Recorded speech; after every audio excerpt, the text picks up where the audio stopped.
Have you ever felt guilty for wanting a summer that's slow? For wanting rest instead of constant productivity? For wanting peace instead of a packed schedule? If that's you, this video is for you.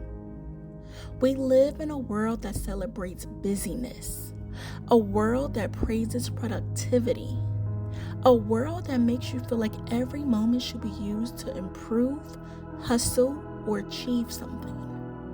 And because of that, sometimes rest starts feeling wrong. Sometimes doing nothing starts to feel lazy. Sometimes choosing peace starts to feel like you're falling behind. But the truth is, you are allowed to have a soft summer. You are allowed to rest.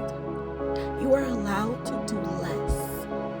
You are allowed to take care of your mental health without feeling guilty about it. A soft summer isn't a wasted summer. A soft summer is a healing summer. It's a chance to breathe, a chance to rest, a chance to reconnect with yourself. You don't need to earn rest. You don't need to justify it. You don't need to feel productive 24/7. Give yourself permission to slow down. You deserve a season that feels like peace, not pressure. Breathe. Rest is not a reward, it's a right.